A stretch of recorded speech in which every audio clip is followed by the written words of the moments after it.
All right, we are back with another Kooby today. They sent this over. I don't know, it's been a couple of weeks now. I got a little bit behind on the filming. So, yeah, here we are. This is the KU149B, also known by the Phemius. It's Phemius. I hope I'm pronouncing that right. Pretty basic Kubey offering. Flipper, liner lock, G10 scales, D2. Just a good user worker knife. Let me get the box out of the way. They come in just a box. Like, it's nothing fancy. A box in a plastic bag. So nothing fancy at all, but hey, it's better than just a plastic bag, right? Now, on this one, the detent is pretty light. It's a little disappointing. It's more like a ramp, not necessarily a click detent. The last one that they sent over, it has an audible click that you probably can't hear from there, but you can feel it clicking out. And this one isn't going to shake out very easily. This one, now that I say that, it's not going to shake out either. But yeah, this one is going to have more of a propensity to come open. And if you're real light on the flipper, you might be able to fail it. I don't know. There you go. So I wish the detent was a little bit stronger. That's the bottom line. Let's move on. Okay. They call it a clip point. I don't necessarily see this as a clip point. This is more of a Persian style blade to me. That's just me, but which is not my style really. But I do love a G10. I do love a D2 blade. All in all, this just works. Now, there is a little bit of an issue with the pocket clip. Let's get to that in a minute. Let me give you some details on it real quick. 4 3/4 closed, 8 3/8 with a 3.7 inch blade, 3.5 inch cutting edge, 0.014 behind the edge. It is relatively sharp. Blade thickness is 0.122. Overall thickness of the blade minus the clip is 0.514. And it weighs in at 4.7 ounces. Sorry, 4.3 ounces. For you reverse flicking knuckleheads, you can do that. You got to just kind of get your finger in the right spot. Thumb works pretty good. But for me, given all the options in a knife, I am generally just going to go to the flipper tab. If it has multiple deployment options and one of them is a flipper, I'm just using the flipper and moving on. I'm literally not even going to mess with anything else.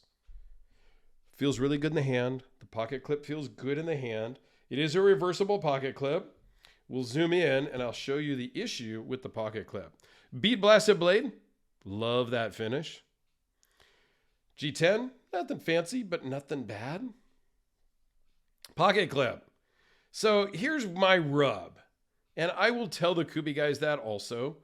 Because I have no problem with that. So they're using countersunk hardware, but the pocket clip is just on top of the G10.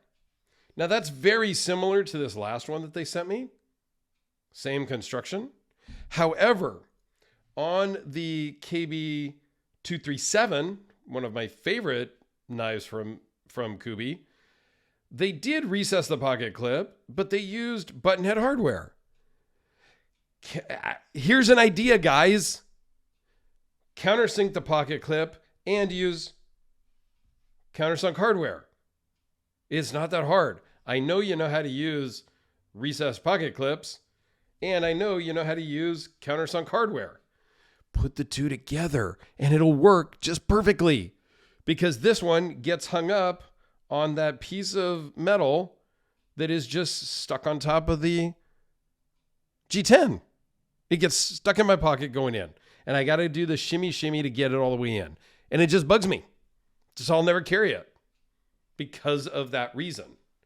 Now there is some cutouts skeletonized in the liners for weight savings and all of that, which is super great. Barrel spacers on the back. All in all, It's not a bad knife. And it's about 50 bucks if you guys are interested. This is not a commercial for them. I don't have to try to sell it. I get nothing if you go buy one. They send me the knife. I do get to keep it. Sure, fine. I'll use it as a giveaway because I ain't never going to carry it because the pocket clip doesn't work for me and my jeans. I know that's a nitpick. I know a lot of people are going to be like, dude, it's just a pocket clip. Don't be a pocket clip, snob.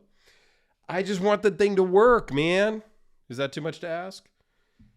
I don't know. This one works pretty good. It doesn't really get hung up in my pocket with the button head screw. This one, I like the blade shape better, but it's a front flipper, and I hate that. This one has a little bit of use because I've used it for some box openings and stuff. So, yeah. This one I bought. The other two, they did send me over the years now. So I have been working with them directly on a few things now. So they are now sending me one at a time here and there. So Sharpie, the Spyderco. I don't remember the name of this one, but it will be in my Kooby playlist. So go check that out for sure. Kooby has a wide variety. That's the beauty with some of these Chinese companies. Tucson specifically, Kubey specifically. You can get and Best Tech and Best Tech Man. All of these, right? They have such a variety of offerings, from the Tonto blades, from the clip point blades, the just standard blade. Like, you can get any shape, size, color that you want from one company. I think that's a great way to go. Just have a plethora of options. So let me know your thoughts. Check out my Kooby playlist if you are so inclined. They make a great $50, $60, $30 knives that are super affordable, super good, and decent quality. And don't let the pocket clip thing scare you. It's not really that big of a deal. For me, it just kind of bugs me because, like, do you guys not try this stuff in your pocket once in a while? It really kills me when it's a custom knife maker because they're making one at a time. I would expect the maker to try to put it in their pocket before they ship it to me as the buyer. But that's a different story. All right. Thanks, guys.